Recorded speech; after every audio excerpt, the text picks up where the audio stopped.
Hi everybody, I'm Debbie and down here is Tia. Show you if I can get to her. There's Tia. Just taking her for a walk. It's really cold here. Take this off. Right then, what's this video going to be about? This video is about what happened in 2025 with me and my van, and was it a successful year of doing van life in it.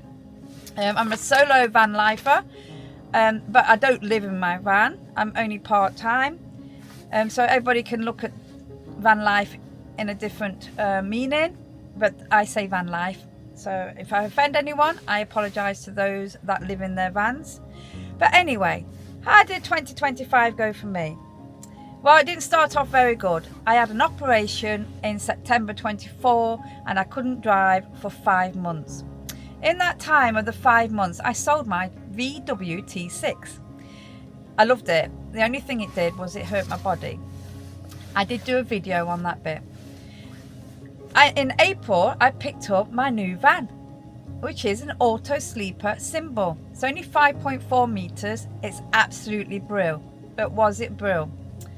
It was a complete nightmare.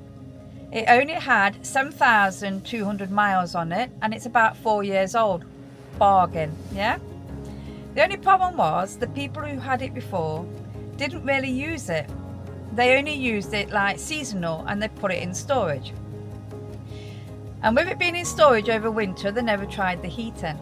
They never even used the shower, the cooker, or the fridge. Everything looked brand new. And I'm like, yeah, I got a bargain here. But what happens when you got a brand new vehicle? When it hasn't been used to its full potential? I ended up with the teething problems. So what teething problems did I have? First of all, there was a water leak underneath my sink with the push connectors. Then the battery was absolutely dead. So that was down to the people I bought it off, the motorhome company. But they replaced the battery and put a brand new one in. But it still wasn't strong enough to actually operate the gas heater, the Whale dual gas heater I've got. Then it kept doing code 5. Code 2 was the battery. Code 5. For months. I was freezing for months. Managed to get that sorted. It was actually the exhaust on the outside that was going across a tyre. It would have burnt the tyre. It was, and then the flue was sticking in the wrong position, so it was causing condensation here. But anyway, I got that sorted. So yeah, so far I'm feeling really good now. I've got everything sorted. Then there was another leak in the Whale dual heater, and it's an inlet outlet valve. So eventually I got that sorted before my 6 months warranty ran out. So now I'm like, yes, rearing to go. The vehicle is tip-top, want it to go. So where did I go in 2025? So I've got my little notes here. Just can't remember everything. So I did 6 festivals. So I'm trying to do different festivals and not trying to copy some of them. 10 campouts, 6 campsites, and 1 pub stopover. So that was from April all the way up till November. No, that was from April, sorry about that, to all the way to December. So that wasn't bad. So I did, having a quick count up, 21 trips away in my van, and I've done about 3,000 miles. Now I do use my van as my everyday van, but I don't have to travel far when I'm going shopping or hospital trips. Now I got all the repairs done, fantastic, sorted. Then I decided to get upgrades. So what upgrades did I put in this auto sleeper symbol? Well, I had extra USB points because there wasn't any in the van. Had those installed.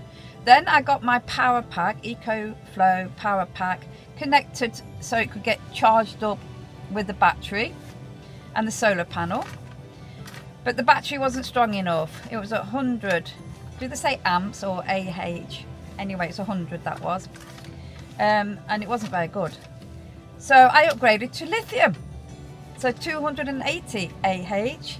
Had everything put in, the Vitron, all that. Upgraded the DC to DC. And I've only been away once in the van since I've done that. Only because of the time of year. And am I impressed with it? Oh, I got another thing. Forgot about this one. Vanguardian alarm. I had that put on as well, which I'm so impressed with. Sometimes it makes me jump when I forget I've got it on. I just dropped the paper. So what's my plans for 2025? Right then. This year, I want to, or would like, to travel further in the UK. And not Scotland, it's far too far from me. I'd like to explore Wales more, Norfolk more, probably the Yorkshire Dales more. But this time I would like to not just go for 3 or 4 days. I would like to travel off, spend about 5 days somewhere, and then go off to somewhere else and spend another 5 days there, or 6 days, or 3 days. Do what I would like to do. I've got no time scale. I can just go off. And that's what I would like to do. I'd just like to have the freedom. So they're the bits I would like to do. And also I'd like to try more new festivals, do more campouts. And I joined the van club, and I'd like to do a few more of their rallies. I want to build up my confidence to actually drive abroad, which I would like to aim for within the next couple of years. But before any of that can happen, I'm going to have to say I can't do no campervanning for at least another 4 months. And the reason you're asking why is that, I've got to have another operation on my right foot. They're having to give me another bone transfer and remove all the scaffolding that's in my foot because 3 pins are broken in my right foot. So they're having to remove all that and redo the same thing again. Now, once that's done, I had some good news though from the doctors or the surgeon. She thinks, because now she knows what she wants to do to my foot and how bad my foot is, that I might be able to put my weight on my foot within I like to put weight on my foot within 6 weeks, which last time when I had my foot done, it was 3 months I couldn't put any weight on. So hopefully, fingers crossed, I'll be able to drive within 3 months. Now my first trip in 2025 is going to be May, and it's the Derbyshire Dubs. Or is it no, it's the Derbyshire Dales. No, it's the Derbyshire Dubs. I can't remember where I'm going now in May. And I don't think I'll be able to drive there, but there's a lovely couple called Mandy and Marcus. Hi Mandy and Marcus, because I know you watch me. I would like to say thank you very much, because I know you'll be picking me up if I can't drive. But fingers crossed, I might be able to drive. My operation is due at the end of January, and I'm really hoping it works. So hopefully I'll be able to go out in my van, do what I'd like. Most of it's going to be solo with Tia, meeting more lovely people and visiting more places to get my confidence up. The only thing I have an issue with doing all that is I do suffer a really bad fatigue. So my driving distance can sometimes be restricted, and that's why I didn't really go very far last year. But 3,000 miles travelling is still quite good, isn't it? At least I'm getting out there. So all I'm going to say is please be patient with me. There will be more videos coming up, but there will be a gap.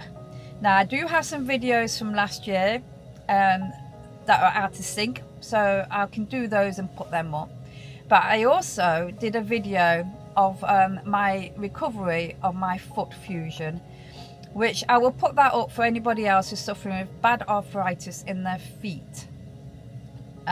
My left foot is going to be operated on at the end of this year or the beginning of next year. So hopefully I'll be chasing you all, trying to get to the bar first is what I'm going to be doing.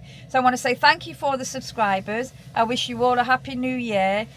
Keep watching keep an eye out, click the notification for when I put my next video up so you don't miss me, and just please support me. That's all I'm asking. And I'll start it all over again in around about May time. So I'm going to log out now. me and Tia are going to say bye.